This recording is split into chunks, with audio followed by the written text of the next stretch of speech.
Okay, good morning, everybody. Welcome back to our first Paddock to Planning event of the year. We'll just let people come in, and we've got a poll question just to kick off to get a bit of an idea of where you're tuning in from, just for context for our viewers. It's probably a bit too late to say Happy New Year and all that, but yeah, anyway, in any case, we're glad you've come and joined us again.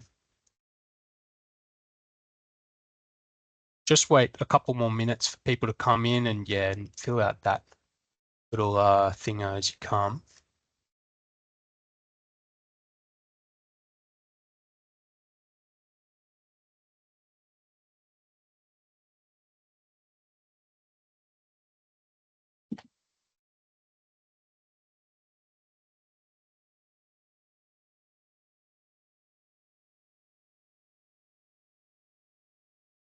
Just dropped in the chat a few links too that we'll get into in a bit. The first one's just our Paddock to Planning ideas wall, where you can put in some extra thoughts beyond the scope of this chat that we'll be able to see later. The second link is, of course, the Dairy Development Environmental Guidelines, if you'd like to follow along, but we'll also be sending out links to that later on in the follow-up information. That's, of course, the document that we're going to be talking about today. And the final one's a webinar survey, which we'll probably spam later on too, because we want to get as much data and all that from you as possible. We might start if you would like to just share the results. I think people might be able to see the results in the chat of that poll, but otherwise, if you want to try and share it, Sel, if there's an option. And with that, we'll kick off. So yeah, again, welcome to our first event of the year for Paddock to Planning. This one's going to be on the New South Wales Dairy Development and Environmental Guidelines that came out late last year. Very, very useful document for, I'm sure, a lot of the people tuning in, or else you probably wouldn't be. But anyway, it's a great piece of work, and yeah, looking forward to getting into it. First, an acknowledgement of country. So the Department of Primary Industries and Regional New South Wales, Regional Development, acknowledges that it stands on country which always was and always will be Aboriginal land. We acknowledge the traditional custodians of the land and waters, and we show our respect to elders past, present, and emerging. We're committed to providing places where Aboriginal people are included socially, culturally, and economically through thoughtful and collaborative approaches to our work. Bit of quick housekeeping.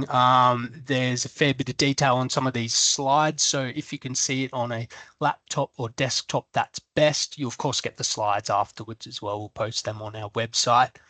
Add any questions you've got to the chat, and we'll try and get to them at the end of the session.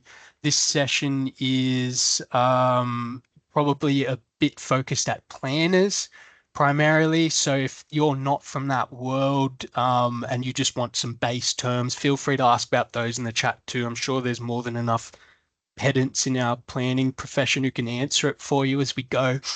Likewise, there might be a bit of jargon around dairy industry, which you might want to know, and feel free to put those questions in there too, and someone will get to them. Having said that, the guidelines are really excellent and they're designed to be very legible. So be assured you'll be able to figure it out easily once you sit down with those.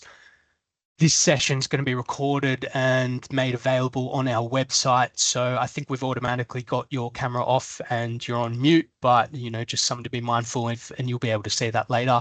And as I said, we put in a link to the ideas wall in the chat. So if you have any thoughts that go beyond the scope of this chat or come through later, jump into that link and post them there, and we'll be able to review them and others as well. The outline of today's forum, you don't have to hear me yapping too long on this one, which is nice, but we're going to have some of the people who led the development of these guidelines. So first of all, Zita Ritchie, who's our program manager for dairy. She's going to be doing an overview of the industry. This might be a good reminder for people who heard the one from the other year, but it also might just be a good crash course for others. In any case, it's really good to get that context. And then Claire Fitzpatrick from Progressive Rural Solutions is going to be going through the guidelines in a bit more detail. and breaking it down for you. She was very instrumental in developing them. And beyond that, we're going to have Simon Scowen, who's a dairy farmer from Manning Valley Dairy Company, who's going to be talking about his experience and his hopes and expectations for this guidelines and the industry in general. So with that, I'm going to hand over to Zita. Thanks very much, Milo. Yeah, look, I just thought as a starting point, I'd give a bit of a context, a bit of an overview of the dairy industry. So for those that aren't aware, that the dairy industry is the third largest rural industry in Australia, and that includes kind of the farming, manufacturing, and exports as well. Milo, we've just lost the slide there on your screen. Thanks. And dairies typically in Australia is concentrated more in the temperate zones of Australia, particularly in the southeast of the country, but also some subtropical regions as well. So, I mean, it's a large contributor to the economy, so it's worth $6.2 billion. And in the last year's In Focus report from Dairy Australia, there were approximately 3,800 farms, and that is down 7% on the previous year. And we have been seeing that ongoing consolidation in the number of farms over the last couple of decades in Australia. But although we're seeing that decline in the number of farms, we are seeing an increase in farm size, so the average number of cows. And as an economy too, it employs a lot of people, so approximately 31,000 people. And as an industry, typically dairy employs more people per hectare than other extensive industries. And I think that's quite a unique situation for the dairy industry because it generates a lot of local economic activity, particularly in rural areas through processing, input supplies, transport of milk. Like it really generates a lot of local jobs, which I think is really critical for New South Wales. So we'll head to the next slide. So what's also unique about Australia, we actually produce more milk than what we consume domestically. So we export 32% of dairy. Our major markets are the Greater China region. That's our greatest market, with smaller markets in other Asian countries like Japan, Singapore, Indonesia. And the main products that we are exporting are cheese. Well, the main products that we're utilising milk for are cheese, drinking milk, skim milk powder, and whole milk powder. But predominantly the major exports are cheese, milk powders, and butter. So yeah, it's a huge export economy. Next one, thanks, Milo. So a small fun fact, I guess Australians are some of the highest consumers of dairy products in the world per capita. In Australia, the average per capita consumption of milk is 88 litres per person. So it's definitely up there, and we've seen this growing, consumer coffee culture and increase in flavoured milk. So we are a big consumer of dairy products, and that domestic demand is still really strong. And as we see population growth in Australia, we consider that demand still remains very strong and grow. So yeah, it's a big industry in Australia. So to bring it down to the New South Wales level, what's quite distinct about New South Wales is that we've got kind of 4 key climatic zones, and it's one of the most varied climatic regions for dairy in the country. So we've got the subtropical coastal region, the temperate coastal region, and in the far south, which is predominantly relies on rainfall and more predominantly a pasture-based system. Then we've got more of the inland, hot, dry climate around the riverina, which relies more heavily on irrigation. So we're seeing the different systems and climatic zones across the state.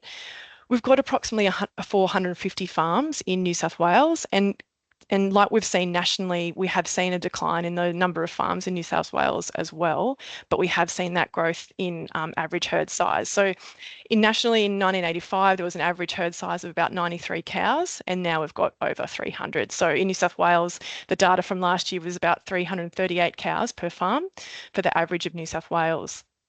What's unique about New South Wales also is that it's really geared towards the domestic market. So about 60% or 61% of our milk production goes into liquid or the drinking milk market, with 39% that goes into manufacturing of cheese, ice cream, yogurt, and other fresh products. So the New South Wales industry is very involved and kind of dictates how milk is moved across the eastern seaboard depending on supply and demand. So we'll see milk being shipped up north to Brisbane or south to Sydney, kind of managing the bulk milk, liquid milk, drinking milk market across the eastern seaboard. So it plays a really critical role in the domestic milk production. Thanks, Milo. So the current industry challenges and trends, and this is what we've seen across the board, not just for New South Wales and also alongside other agricultural industries. I've mentioned the decline in farm numbers. However, we have seen, in response to this, and the demand for dairy is still very strong, we have seen an increase in herd size across the dairy industry, as I've mentioned. Other challenges that the industry is facing, and again, it's not unique to dairy, but we are seeing a decline in rural populations and that impact that's having on availability of labour on farm, the competition of labour between other agricultural industries and the mining sector. But also, as farms increase in size, there is that higher potentially requirement for more labour and having labour shortages. So it's definitely an industry-wide challenge that we're facing. I guess another one to call out, which most of us are very familiar with, is the increase in climate variability and that increased volatility and risk that we're experiencing with more extreme climatic events, and how, as an industry and for dairy farmers to kind of set their businesses up to remain profitable and sustainable in the future to kind of mitigate against those climate risks. So as a result, and in response to a lot of these challenges, farmers are considering investments to improve on-farm infrastructure to kind of mitigate and manage these risks and to increase business sustainability moving forward. So these is what a lot of the industry is now kind of tackling, and a lot of investment we're seeing on farm to kind of manage these challenges. So next slide, this slide kind of talks about the characteristics that we're seeing of farms in New South Wales. So those that aren't familiar with dairy, as I've mentioned, we've got kind of 4 key climatic zones, and this does dictate the type of systems that farmers may choose to run. And we see different levels of and different types of feeding systems across the state. And this is usually dictated by the varying levels of supplements that farmers will choose to feed. So even though we're running predominantly pasture-based system, even those that are relying heavily on pasture, like on one end of the spectrum, they might be grazing about 85% of pasture. They're still supplementing the cow's diet to meet those nutritional requirements to produce milk with supplements such as grain or concentrate and other supplements there.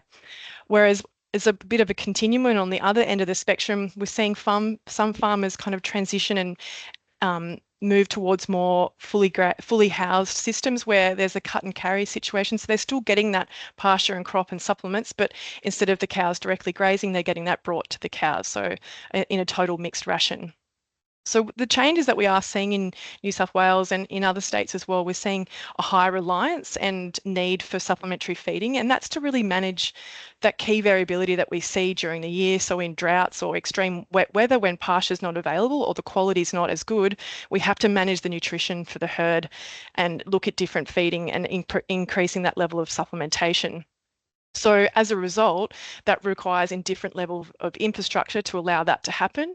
And what's unique about New South Wales, as I spoke about before, is that we're trying to maintain a flat milk supply all year round to meet that domestic demand. And as a result, cows are having to be fed a high quality diet throughout the year to maintain that milk production. So in times of the year where that pasture is not available, we want to have that consistency. So farmers are looking at infrastructure to be able to feed more flexibly and consistently throughout the year, and that might be implementing something like a feed pad where they can feed those supplements out, or moving towards a more housed system. So that gives a bit of context about the different types of feeding, and Claire in the next presentation will talk in more detail about the different types of infrastructure that we see. But thanks, Milo. The next slide. So I guess this brings to the discussion today around planning and development. And as farmers are looking to invest, and they're always evolving and wanting to improve, and the ones that are wanting to be in the industry long term really have to look at those investments and to be able to do that and upgrade their systems. So I guess there's a critical piece there in understanding what the requirements are to go down that pathway, and if they're going to invest that money, helping, I guess, as an industry there to support them to facilitate that process as best we can. We're supporting them to understand the requirements that are needed, but also from the consent authority side to understand why we're seeing these applications come through and what changes and shifts we're seeing in the dairy industry. So many farmers, the feedback we're getting is that the planning process is quite challenging for a number of them, and this has resulted in financial delays or challenges. And I think this is where, as an industry and the department, we're hoping to allow farmers to navigate this process more easily and have applications that are better prepared to facilitate this going through more smoothly. So that brings us to the next slide. We were talking about the guidelines here today. So they were released in December last year. after a couple of years of work, of which Claire was a critical contributor to writing these guidelines, along with Marguerite White. I'd just like to acknowledge a lot of work went into producing these guidelines with other colleagues in the department as well. I guess, and these guidelines replace the ones that we had published in 2008. And the reason that we wanted to update these is to really reflect the changes that we're seeing in modern dairy systems today. Like I've mentioned, those challenges, and to address those key challenges of labour shortages, concerns with animal welfare and health, and the climatic variability that we're seeing. Dairy systems are changing and adapting to cope with those risks. So I guess the guidelines wanted to account for that and update the planning and environmental regulatory frameworks as well, but also offers some practical advice and best practice guidelines around operating those different dairy systems as well. So there's a lot of practical information in there, not only for farmers and consultants that are looking at helping go through that development process, but also for the consent authorities and the dairy industry more broadly. But a key thing to mention as well is that New South Wales guidelines really intended to have strong alignment with the national guidelines. So the national guidelines were released by Dairy Australia and Agriculture Victoria a couple of years ago. And that's a huge document, but it's also it's a really great resource. It's probably about 200 pages from memory. So that it does draw on some of the information from there and often refers to the national guidelines as well. So it's some really good industry resources there. I want to also just mention that the guidelines were developed not in isolation from industry. So there was a huge push and demand from industry to update these guidelines. And as a result, we held a number of focus groups with farmers to understand what the key challenges were. We also had an industry reference group, which had all the technical kind of capability on that group, but also farmers like Simon, who was on that group, to have input and understand really what the key issues were that were facing the industry that we could incorporate and make sure that we covered in the guidelines. So we had a lot of industry input, and this piece of work was largely supported and funded by the Storm and Flood Industry Recovery Program and managed through Dairy New South Wales, sorry. So it's been a really great piece of work, and it's excellent to see this now out. So Claire will talk about this in more detail, but just to sum up before I hand over to Claire, that we've got the guidelines here, which is a fantastic resource for farmers and industry and councils, but we've also got some other supporting tools and resources. So in the chat, you would have noticed before that I think Ken posted a link, but it's also just for your LGA, you can actually click on this interactive map for New South Wales. You can click on your LGA and you can see how many licensed dairy farms there are in your area. So that might be a useful resource for you.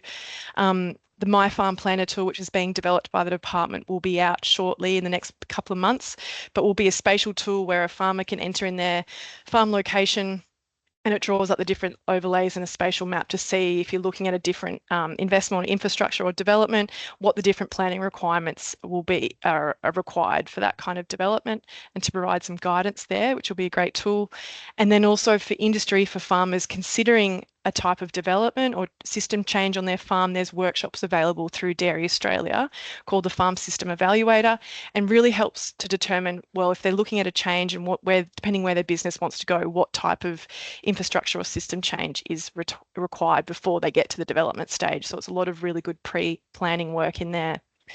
But I hope that gives a bit of a background and overview of where the industry is positioned currently, I guess the rationale for why we've got the guidelines, and now I'll hand over to Claire to give a bit more in depth with her expertise about planning and development applications, having worked with a number of clients. So thanks a lot, Claire. I'll hand over to you. Thanks so much, Zita. And just as Claire comes on, we'll just chuck up another poll question just to help get a bit of insight where people are coming from about whether or not you've engaged in these processes before for dairy. But those tools, excellent tools, we'll make sure we'll be providing them, if not in the chat here, an email with them as a list of resources after the webinar. So look out for that.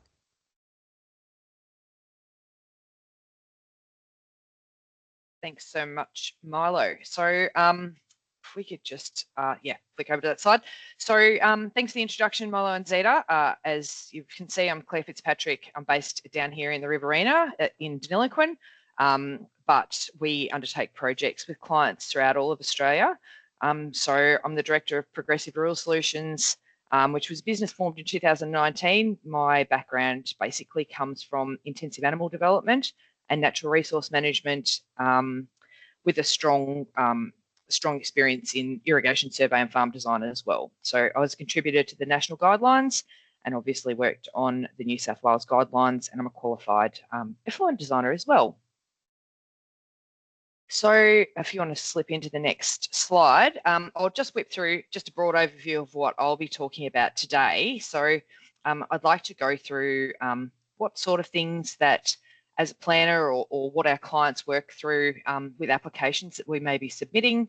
We'll go through some key planning definitions. I probably don't want to bore everyone too much because they're a bit technical, but I'll try and make them interesting. We'll do a quick review of how those definitions are in line with New South Wales planning system with some key acts and regulations. We'll look at the application pathways in relation to the planning system, provide a brief view of some of the considerations for the application in the intensive dairy industry, have a look at the environmental considerations and some key messages. So we'll slip into the first slide, which is, this part is probably quite interesting in that it provides basically an overview of the type of applications that I tend to work on with my clients, and some applications that as a planner you might be receiving from somebody within the dairy industry. So obviously the dairy industry relies on milking infrastructure to provide milk from their cows to a production in a production line. So one of the key things that we're seeing at the moment is a dairy upgrade, and that's driven by many different things, whether it is just aged infrastructure or whether it could be an extension of their herd size. Things are changing in technology, and some of the new dairies that we're working on have a lot of work health and safety requirements with amenities, often, toilets and new septic systems which trigger Section 68 approvals are also included in that. They're typically defined as a farm building, and some of the things that we would consider as part of an application is fire services, and often because they are a dairy with some with a focus on cow access, we need to sometimes put forward deemed to satisfy provisions because of their nature. So they're not typically a straightforward application. Often they require some deemed to satisfy work in that space, which is often complex but manageable with a good team backing you up. So not the only thing that we don't, some of the things that we also apply for, it may not just be the dairy, but it may also be things, as Zita described a little earlier, which are supporting systems to a dairy. So these might be something like a feed pad. So you can see on the screen there's pictures of different types of feed pads, which are maybe a reasonably a simple earthen feed pad, which is in the bottom left, a more complex structure such as a concrete flood wash system. And then in some cases, depending on the area that we're working in, some people may choose to cover the feed pad to assist with the protection of feed and the support of the cows in that area as well. So these are often associated with what we would define as a pasture-based system. So they're a tool for a proponent or a dairy system to use in incorporation with a pasture-based or a grazing system. Just want to flick through to the next slide, Milo. So the next thing that we would often help to prepare, or some dairy farmers are considering, is a shelter. And these shelters are typically used to help with the management of their cow health and welfare. Often in my area, they're used as a shade structure, so often to protect in extremely hot and inclement weather situations. In other areas on the coast, they're used in winter where it's cold and extremely wet, as a tool to keep cows off pasture for part-time and then help that recovery. Sometimes they're a stepping stone to a fully restricted system. So shelters are often seen as either a key component or a tool in a pasture-based dairy system, or as a stepping stone. The picture on that you're looking at there is not typically seen as a stepping stone, but something with a more permanent shed or a roof over it is sometimes a stepping stone into a restricted system. However, it remains a tool that's incorporated in a pasture-based system where the cows are only spending part of the time in an area like that. So the next one, which is a significant investment, and Simon will go through this, his pathway to this following on, which is an extremely interesting presentation. So these types of infrastructure are an enormous investment by a dairy farmer to undertake. And there's many reasons that they would step into this type of system.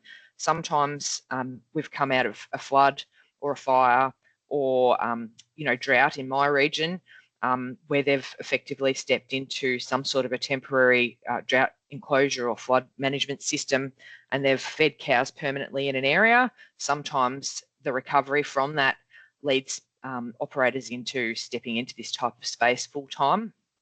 There are other drivers such as water restrictions or land use, a lack of land use that triggers the step into this type of system. So there are three main types of contained housing that we would look at or work with applicants on. The bottom right-hand corner is a dry lot, and this is where a pen where manure is often scraped. Feed lanes are flood washed, and mechanical tilling occurs of the loafing areas. They're almost like a feedlot, but they are slightly different to a feedlot. The next one in the top right-hand corner is a loose housing system, and it's got bedding management that occurs twice daily. There are still flood washed feed lanes, and a solid bedding management is required. And then the two images that you see on the left-hand side of the screen, they're called free stall barn systems, and cows have not their own dedicated stall, but a choice of stalls where they can rest, and they have variable types of bedding with flood wash lanes, and those bedding systems vary from a mattress type system with straw and or a sand type bedding system. They're extremely comfortable for cows to be in. I've often thought about applying for residency in many of the systems that we work in for our clients, but obviously they take a significant investment and often will trigger things like EPA licenses in New South Wales. But as you can see, each of them have different planning considerations which trigger a change in land use, and that will depend on the number of contained, which we'll go into in a minute.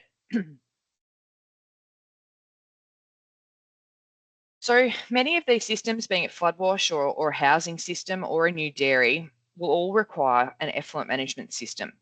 So often an effluent management system will require some form of earthworks, and there is a designer list of nationally accredited effluent designers, and most of these will have experience in the type of effluent system or the type of system that's being proposed as part of an application with their proponents. Agriculture Victoria has this list on their website. I'll drop the link in the chat when we're finished. So every effluent system is different depending on the area, the site, soil characteristics, how the operator is going to manage their effluent, and there's no one size that fits all. I wish there was, but there isn't. It's probably really, each of those systems need to include sustainable nutrient use and how that's going to be incorporated within the dairy system that's being proposed. And it's really important probably to point out that an effluent system from a dairy is not the same as a septic, and it's definitely not the same as a municipal waste management system. And the reason for that is that it relates to animal waste, and the outcome is the system is managed quite differently we're wanting to reuse the nutrients that are generated within the system sustainably on farm, because they're an important reuse, an important component of the system. So in addition to those three things that we've spoken about, more often than not, there is some other component that we would consider as part of an application, or that may be a component that's added to a system that's already in place. So you can see up there on the screen, there's lots of different things that we think about or talk about as part of an application with our proponents. So these are commodities areas, which in many cases they're exempt development. However, sometimes they might require something like a new driveway entrance into the property. So maybe a Section 68 for that. Water supply system, which may trigger some sort of other application. It's worth noting that dairies as a commercial entity can't use the stock and domestic allocation, so they must be considered in a different way through their licensing authority, be it Sydney or Water New South Wales. And then similarly, there's other supporting infrastructure such as calf facilities for calf raising and or maternity sheds for calving. In some cases, there may be a biodigester, which is, there's only one of these in New South Wales at the moment, but there may be potentially more. And then there's other triggers, which may be under essential services under the Local Government Act as well, for access roads or sewage and wastewater treatment systems for staff amenities, electrical connections. So yeah, it's just probably important to recognise that you may receive an application for a dairy, which may consider things like calf raising facilities or weather stations as well, if they're EPA licensed. So I'm sure at this time, everybody who doesn't know an awful lot about dairy but sits in the planning space is probably going, how on earth am I ever going to understand what is what and where it sits within the planning system? So that was one of the key feedbacks from people in the planning area, that they didn't have a true understanding of the dairy systems and how that was likely to align with the planning system in New South Wales. So fortunately, within the guidelines, we put together an enhanced Ready Reckoner. There's two of them. This one is very helpful in determining if it's a pasture-based system or a restricted system, because the outcome of the application may vary depending on that definition. So the key difference in New South Wales, which is interestingly enough the only state that has this, is that it's determined by the number of time that a cow's utilise an area within a 24-hour period, and that number is if it's utilising, if cows are restricted or contained for greater than 10 hours, it's considered a restricted system. Less than 10 hours, it's considered a tool within a pasture-based system.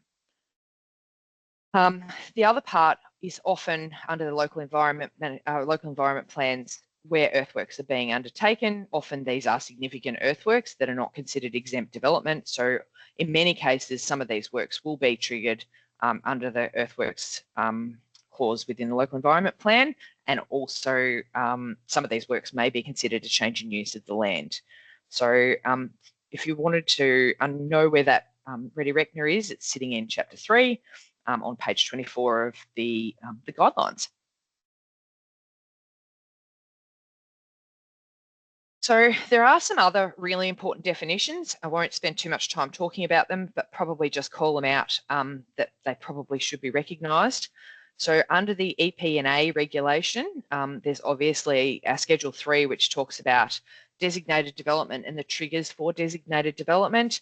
Dairy has its own clause in that space, which talks about a trigger for designated development if the dairy accommodates more than 800 head of cattle for the purposes of milk production.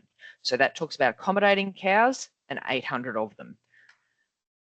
I'm going to hit next. Yeah, so the next one, importantly, or that aligns with that, is again an 800 cow number, and that's the POE Act, which is the EPA administers, and it identifies the trigger for an environmental protection licence as dairy animal accommodation for the production of milk animals in freestall complexes, feed pads. It says loading, but we suspect intent was loafing areas, but the important component in that is it specifically references not in pasture. So where cattle are not connected to a pasture, not connected to a restricted system and are using a pasture-based system, it doesn't trigger an environmental protection licence. There's one more state environmental planning provision that is probably important to look at. There are exemptions in some cases for containment of livestock, which is for drought and emergency facilities, but only within 6 months of an event. So Simon will probably show you a little bit about what that may look like and his experiences in using emergency or emergencies that may trigger people into considering short-term and long-term use of these types of facilities. So fortunately, when we start to talk about the next set of triggers and or requirements for an application pathway, there's another ready reckoner that's been provided within the guidelines, which sit in chapter 5 on page 42. So they talk about, we've now identified whether or not the application is likely to be a restricted-based system or a pasture-based system. And if we wanted to work down the left-hand side of the page without taking too much time on this, you can see that if we identify that the site is a restricted dairy, it's over the trigger for it's allowable within the zone. It's not within an environmentally sensitive area, and it triggers the requirement for consent. The next question becomes, will it accommodate any more than 800 cows? If the answer to that is yes, then we step into designated development, and we need to apply to the Secretary for the Environmental Assessment Requirements, otherwise known as the SEARs, which come back. The proponent takes that away, prepares an environmental impact statement, and submits the application through council. However, the important next step or next question to ask in that is, what is the value of the application, and to consider whether or not the value of that application steps it into the next level, which would be as a state significant development. Most of you would be aware that number's 30 million. Some of these developments, larger developments with significant infrastructure, may be in that space. I've not done one, but I know with the cost of development increasing exponentially, that it's probably imminent that it will happen. Similarly, if we sit within a pasture-based system or a restricted system that's less than 800 cows, that's a different type of development, working down the right-hand side of the page, where we end up in what's that box 3, which is off to the right-hand side, which may be still included environmental assessment, which is a statement of environmental effects that would be submitted directly to council through the New South Wales Planning Portal, and it would be a local development.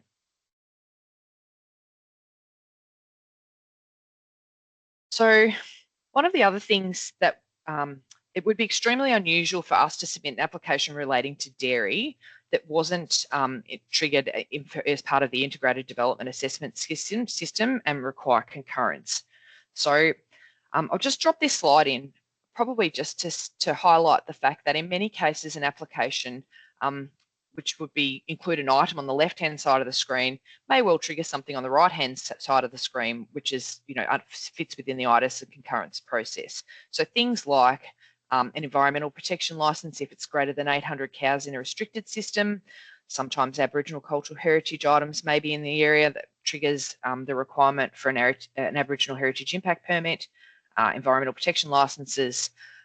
Sometimes traffic generating development may trigger something under a section 138 roads application, and obviously water supply and water use approvals through Water New South Wales. Similarly, there are sometimes other actions that are not within that the integrated development system. It may be something like a power upgrade or a hazards assessment, or sometimes vegetation removal is inevitable. So that may trigger some sort of other approval under one of those particular acts. So probably spend a bit of time talking about what, as a planner, people might be likely to see, but it's really important probably to understand as a proponent what a dairy farmer is considering to put together an application. And we work with clients across all of Australia to pull these things together. And in many cases, this will involve pulling together what we call a core business team or a core project team. Some of these people may already be involved in the business as an agronomist. Often a nutritionalist will be involved. There's usually a vet. Sometimes, a survey and design firm. If we're in my region where I'm from, in the irrigation area, we've already got them involved. Other times over on the coast, they're not commonly involved. Business partners and financiers are usually already involved. So all these people come together and they all talk about what it is they want to do. This may take 3 or 4 years to come together with what the concept is. So once we've got that core team, the next thing that we obviously look at is what's required under the guidelines and where the gaps are relating to the site and what things need to be considered as part of that proposal. So as you can see, in association with that and on top of the core team, there are also people like ecologists, project managers, title surveyors, sometimes and quite often with big restricted facilities, we need to undertake odour assessment and modelling. There's obviously the manure and effluent management plans. So there's a significant amount of people that feed into and contribute to preparing an application for the types of things that you're likely to see for a dairy development. Leading on to that, I probably just wanted to run through an application, which was a staged application, which we helped with. It's probably the smoothest application I've ever done in my life, but it's probably important to just highlight some of the dates and the timeframes that were associated with intensive dairy development or restricted dairy development in New South Wales. So in this particular instance, the photo that you see is part one of a two-stage application, and we're now resubmitting an application for a new dairy on that site. So this particular it's a family business. This particular family spent 2 years talking about what it was they wanted to do, doing research, and then came up with the idea that they were 100% going down a freestall system. So the first time I went out there was on the 14th of February 2020, and we had an application inception meeting with the client. We managed to get, and this is in the middle of COVID, we managed to get a planning meeting with council within 2 months, and then we submitted an application for the SEARs and received that back by July that year. I'm not sure how we did it, but we pulled together an entire environmental impact statement by November that year, and it was accepted through which we submitted, and it was accepted by council almost immediately. Referrals were completed by January the following year. We had no objections to this application. We're very lucky there's not an awful lot of people around it, and it was advertised to the 1st of February. It went to a council meeting almost immediately, and it was determined nearly 12 months to the day following the original application inception meeting with the client. So that wasn't the end of putting together the applications, and I think it's important to understand that what I would really like to highlight as part of this process is that the component that councils will often see is probably almost a quarter of what an application actually is. Like, there's a significant amount of time and effort that goes into preparing one. Then there's a lot of time and effort that goes into meeting the conditions before anyone can start constructing. And then there's the constructing before we all leave and our clients can actually start to operate a system of this type. So in this particular instance, the next steps for this application were a construction certificate. We had to get a work approval to construct a storage dam through Water New South Wales. An environmental protection licence was required, and a road BAL was required. A turning shoulder off the highway was required. Now, we were extremely lucky. We had a council that was very good and worked with us on the conditions of consent with this. Originally, the conditions of consent were drafted, and the consent timing stated that we could not commence works until the turning shoulder off the highway was constructed. It took me 2 years of negotiations with Transport for New South Wales to get that turning shoulder approved but not constructed. So if we were unable to move the time frame associated with that, which was prior to operation, we would have had to wait 2.5 years before that site could have started construction. So it's probably a call out that in some cases, those conditions of consent, no one's trying to duck them. It's just that the timing of them becomes quite important when you've got, proponents who are setting up cows and heifers and a herd to go into an intensive dairy system, that waiting an extra 2.5 years after an approval is extremely frustrating, and the costs associated with that are immense. So just to finish off the timeframes, so 2 years, nearly to the day after we started the original application inception meeting, they started operating barn 1. And then similarly in March last year, they started operating stage 2. So yeah, but that gives you a bit of a timeline on the sort of a real life application.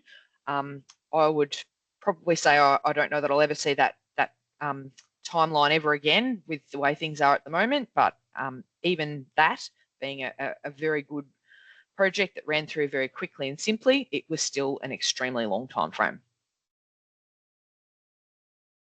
So the last part is in preparing an application, the other components or the most important part in addressing and compiling an application to be submitted to council, and in terms for council or planners to be assessing whether or not an application does consider the environment.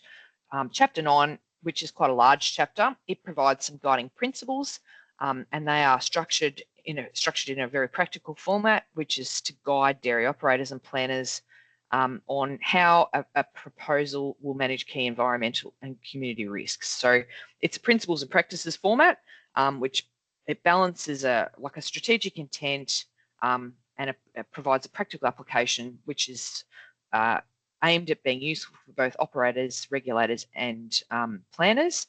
So to give you a bit of an example of what that looks like, Principle 2 is design and operation of the manure management system, which is fit for purpose.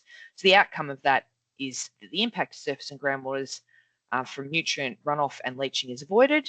And one of those management strategies is that the design of the dairy complex collects all runoff from within the complex, and by determining the appropriate slope requirements and the use of a controlled and impermeable capture system. So that's a reasonably simple example of the type of things that you'll see in Chapter 9, and looking at how a proponent would be addressing that requirement, and you could be assessing it in an application.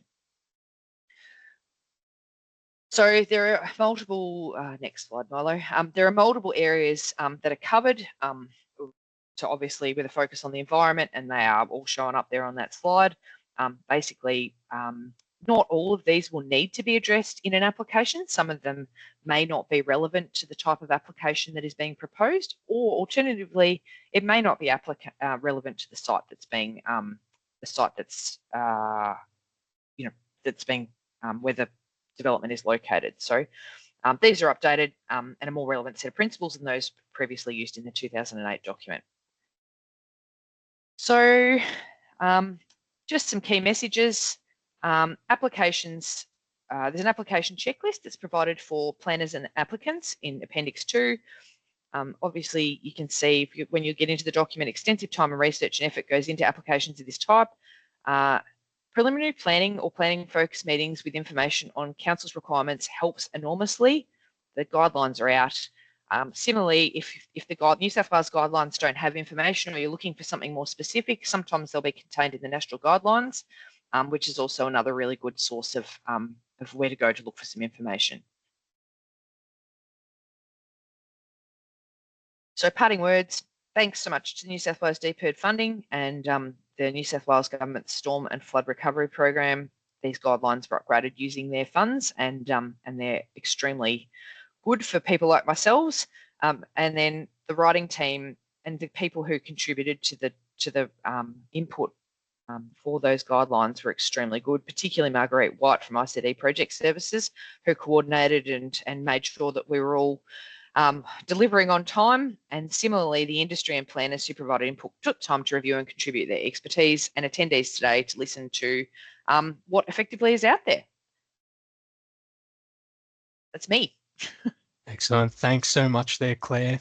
That's really helpful. Now, I'm just going to hand over to Simon. Looks like we might run a little over time, but hopefully you can appreciate the level of detail and quality of the advice that Claire and Zita have been able to provide so far. If you've got any questions, keep putting them in the chat. We'll run over a little way to answer them if there are some coming through. If we don't get them, if you need to leave early, you'll be able to catch them in the recording, or else we'll answer them in our follow-up information. With that, we'll hand over to Simon now to give a farmer's perspective. Yeah, good morning, everyone. Thank you for attending this meeting, and thank you to the DPI for the invitation to give our personal journey towards intensification on our dairy farm.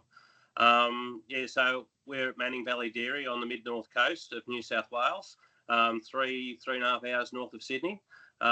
We do dairy in probably the most intensive dairying area in New South Wales, although there are only 140 farms in our area.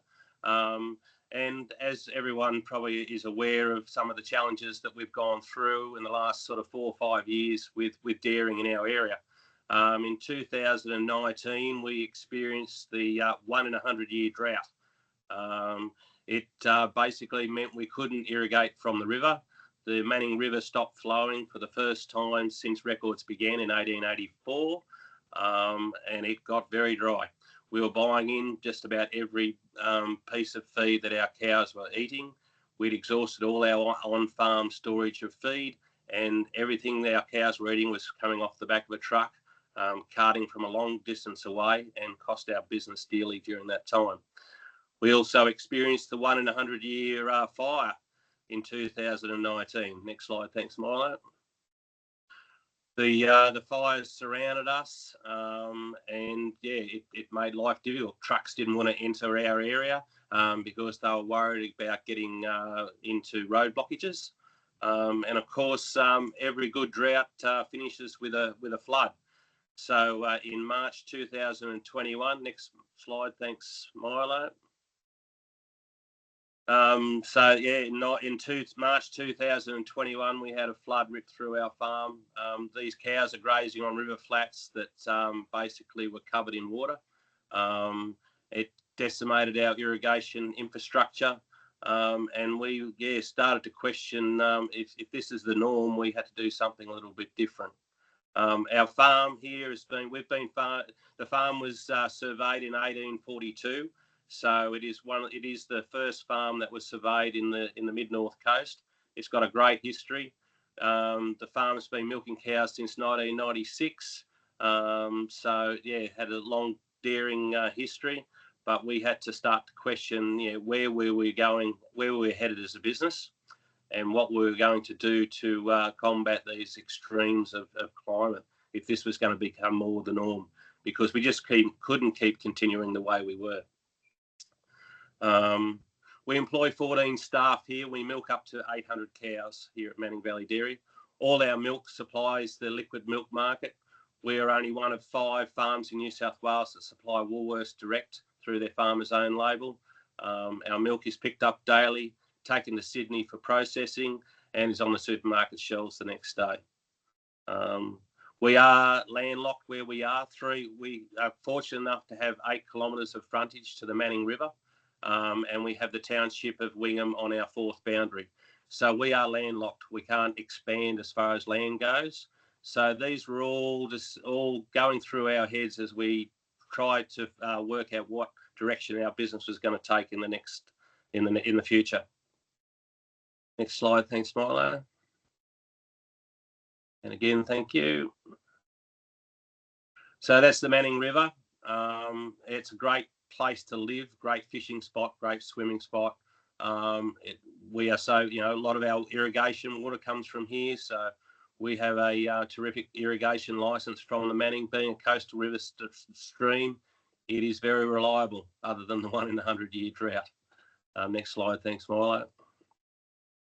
They were the fires that surrounded the farm in 2019. It was pretty stressful during that time, especially coming out of a drought. Next slide, thanks, Milo. And as you can see, that was March 21. Our normal river height's around the 2 metre mark. That's where our pumps go under at 3 metres. That's when we have to pull our pumps out of the river at 3 metres. As you can see, that was 18.2 metres. It peaked at 18.4 metres. You couldn't believe it. The water that's covered our farm, where it normally sat, and the waters that basically cut our farm off, cut Wingham off. A lot of our staff couldn't make it to work. Basically, we had myself and 2 farm staff that live on farm. We had to milk and attend to the cows 24/7 for 3 days, 3 whole days, while no one could access the farm. Milk had to get dumped down the drain, which was heartbreaking. But yeah, hopefully that's the 1 in 100, and we don't see it again in my lifetime. So next slide, thanks, Milo. That was the damage it did to our irrigation infrastructure. Just ripped it out of the ground. Our 2 irrigation points were destroyed. The pumps were just washed down the river, basically. Next slide, thanks, Milo. So that was the electrical pump site. It was on a flood stand that was built to withstand the last 1 in 100 year flood, which was 1976. water level on farm actually exceeded the 1976 flood by 2 metres. So next slide, thanks Milo.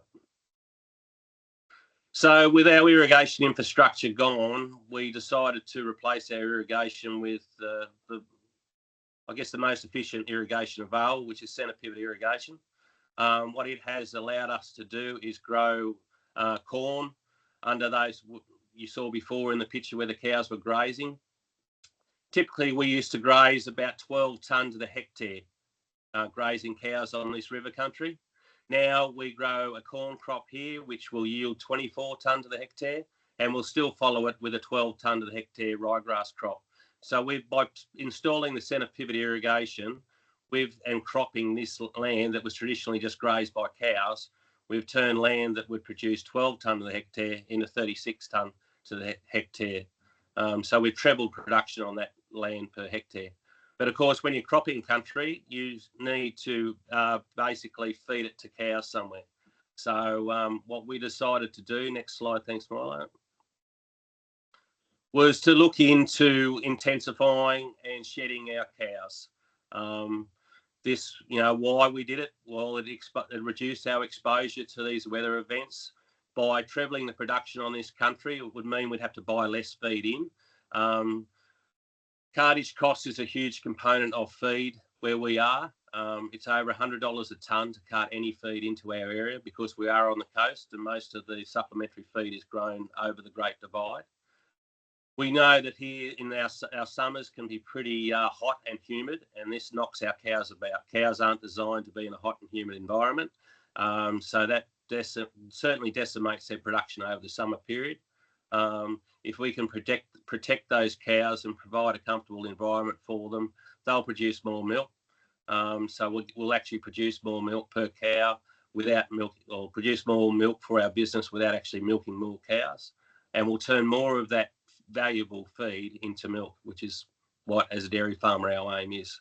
That in turn will lower our cost of production and lower our carbon footprint because we're producing more litres from the same area, and also using the increased capture of our effluent, we'd reduce our reliance on synthetic fertiliser. Next slide, thanks Milo. So we started to look at loose house facility. That just shows that when you've got 800 cows walking through a gateway into a wet paddock, they destroy the paddock, they destroy the grass, and it's not a very nice environment to be milking cows in as an operator and as for our staff. So we knew that if we could get contain these cows in a shed, that it would provide better cow comfort for them. Next slide, thanks Milo. We could produce more milk for our business without actually buying more land. We could produce, when cows are living in mud, milk quality declines. The cows are exposed to a lot more bugs out in the environment, and they get, because of all that mud that's over their grass that they're trying to eat, it's not the ideal environment for them. Next slide, thanks Milo. We also knew that by containing our cows in a shed under a roof, that planning is the same. Cows love consistency, and I think staff do as well. So with our 14 staff, the job that they do each day becomes the same. Cows aren't going to do a different paddock. They aren't going down different laneways. They're just going back and forth from the shed to the dairy, back to the shed. Grass growth isn't changing. Grass quality isn't changing. The ration is a lot more consistent, which the cows love, and it just makes it a lot easier to manage. Next slide, thanks Milo. But they're the pros, but there are some cons, of course. This was a huge investment. It was a $4.5 million investment for us. Not every design, there's not a cookie cutter approach to designing a barn. Everyone has a different idea of what suits them. Every environment's different. Every aspect is different. We have to look at where our prevailing winds were coming from. Things such as that. Technology is always changing. So, fans, they're a big component of keeping our cows cool. That technology is changing all the time. Even, the shed design is something that's changing. We took our shed, most of the contained housing research is done in the States. Because our planning was done during COVID, we couldn't visit a lot of those sheds. So that made life a little bit difficult. When you make a decision to go down this pathway, you basically want to do it there and then. We saw enough of our cows suffering, and we just wanted to, provide that better environment for our cows. But of course, we had to go through the planning time frame. This was prior to these new guidelines being brought out, and they're a wonderful resource, and we would have loved to have been able to utilise them in our planning process, but they weren't available. So our council approval time frame was an 18-month to 2 years process. We also had to start, prove to the bank that we weren't, even though we were overcapitalising our property by putting this infrastructure on our farm, that it did have a decent payback period. Everywhere, we probably visited a dozen other facilities in Australia, mainly in northern Victoria, that have gone down this pathway. And it was encouraging to see that everyone said there was about a 3.5 to 4 year payback on that investment, which gave us and also gave the banks a lot of encouragement, that we were going down the right path. Also, supplying a liquid milk market, we also had that customer or consumer perception that cows should be on grass. It always looks nice when cows are on grass, but when you're working with cows 24/7, cows being outside on grass isn't always the best option. In the heat of summer, our cows are looking for shade at 7 o'clock in the morning. As soon as that sun comes up, they're looking for shade. And when you're milking 800 cows, you just cannot provide enough trees. You cannot provide enough shade for that number of cows. And then, when in a wet period, when cows are moving up and down laneways, through gateways, through all that mud, it's the green grass becomes brown and mud pretty quick smart. So we looked at the pros, we looked at the cons, we weighed it up, and we made the decision that for our business, the sums added up. Next slide, thanks. So that was our journey. I hope you've got a bit of appreciation of why we went down this path and why other farmers are certainly considering it. We've had a lot of farmers interested in coming to look at our facility. It's only been in operation since January, so it's only all very new, and we are in a learning process of how to manage it better.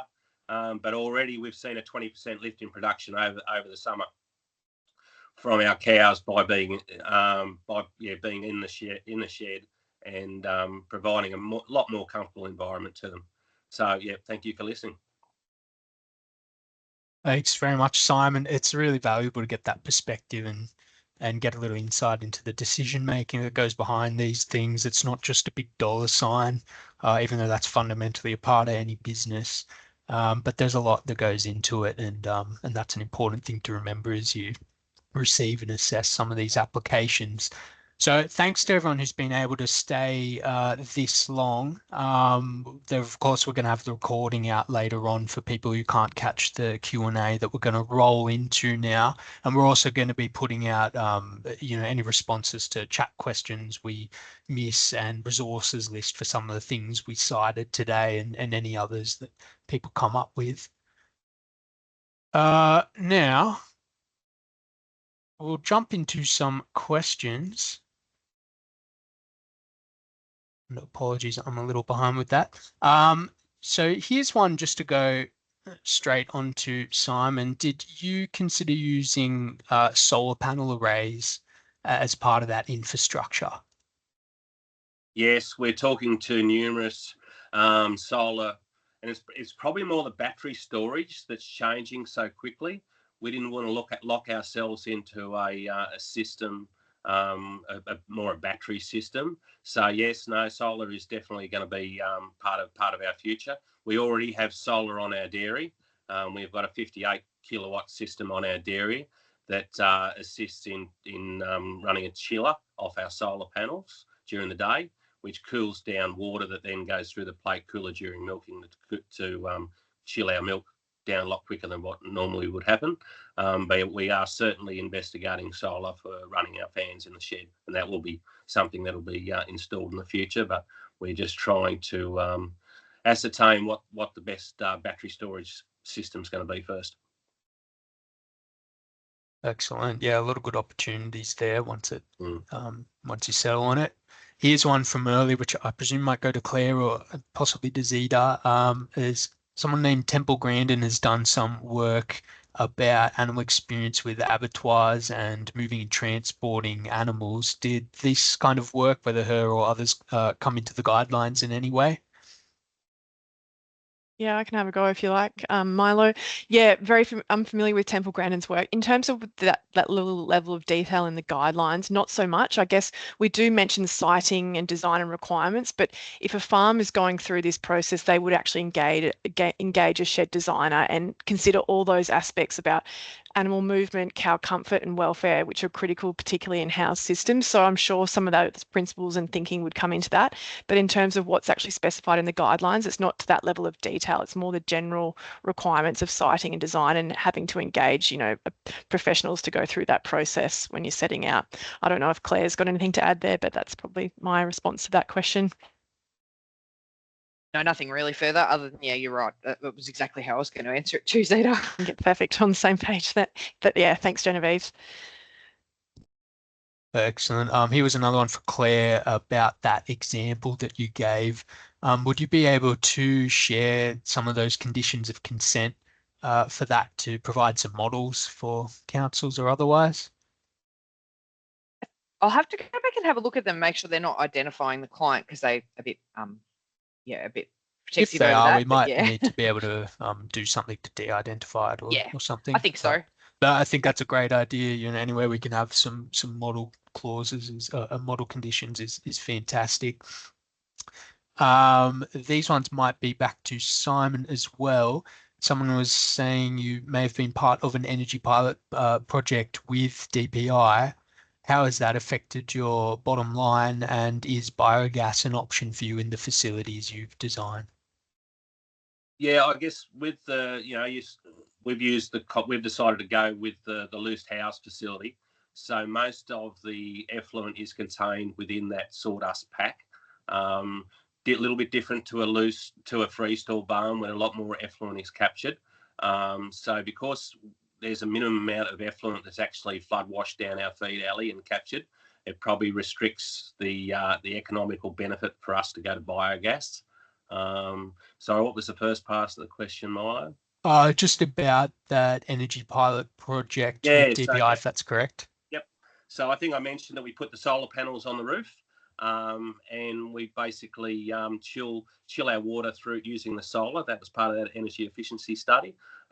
It's certainly, we couldn't be producing milk without doing something because our cooling, our milking times have gotten longer and longer the more cows that we've milked over time.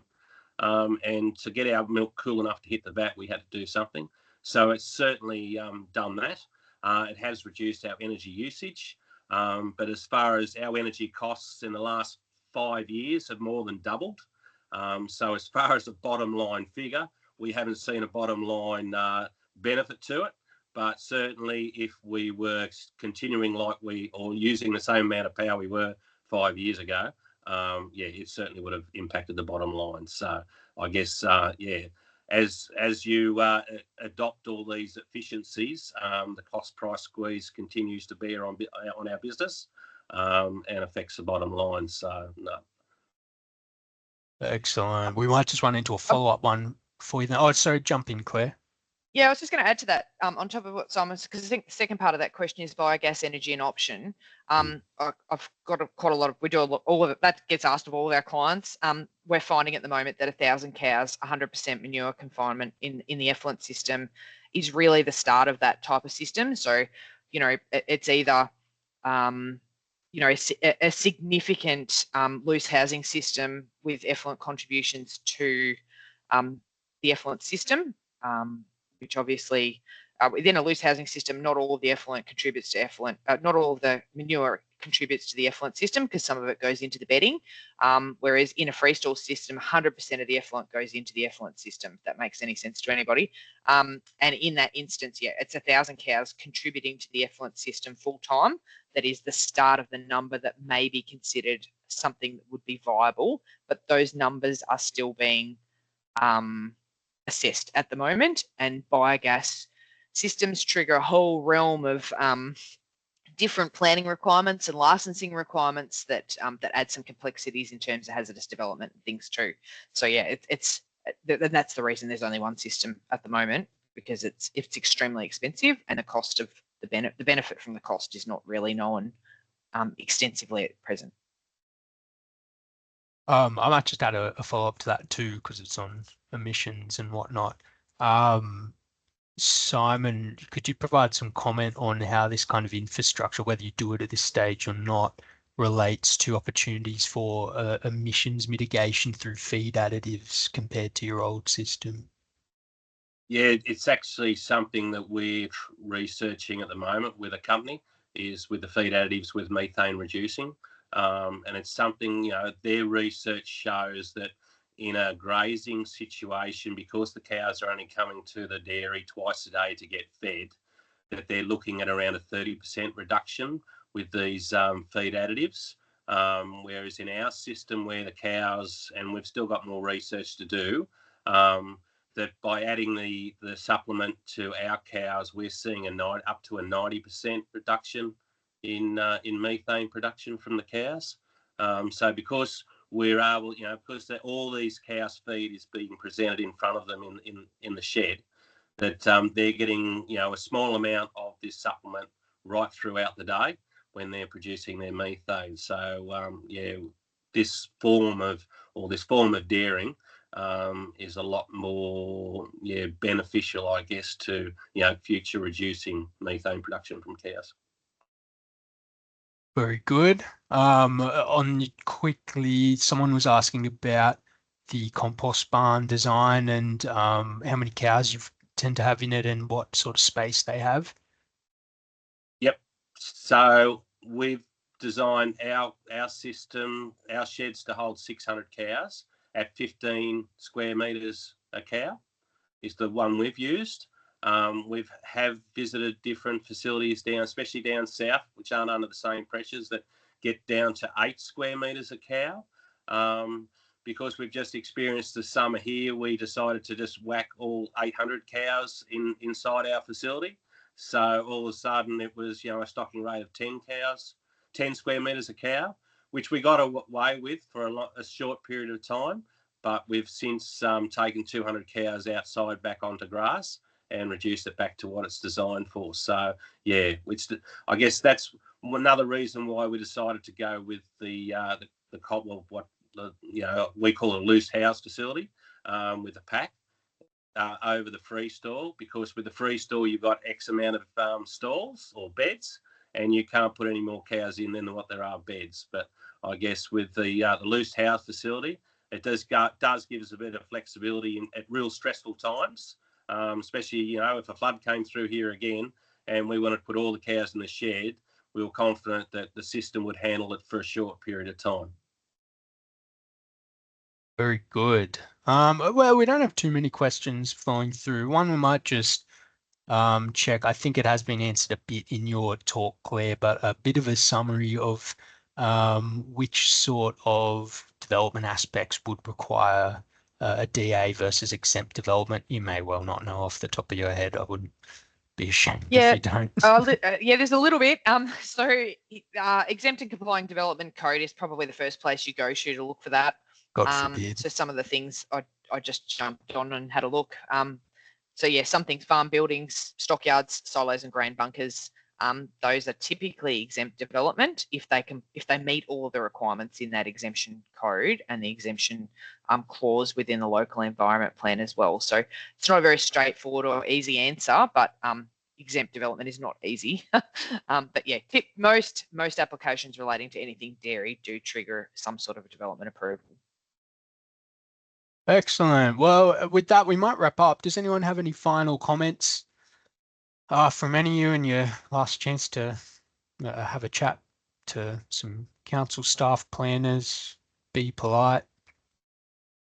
No, it's been a really nice opportunity, as Zeta said earlier to us, to just build a bit of a bridge here. And I think planners are pretty inquisitive people, so I'm sure they appreciate the opportunity to see who's behind some of the applications. Yeah, and I think, Milo, I'd just say, like, if there's any planners or council staff here, that if there's queries that come in about the dairy industry and just want to find a bit more about the industry or with certain types of applications, like, feel free to reach out to our teams to be able to give that context or background, with anything like that. Beaut. Well, we'll wrap up there. Selena from our team has put in a link to the survey. If you have an opportunity to jump in that, it's quite quick, but you can also add some additional comment just about the webinar. It's all anonymous and so on.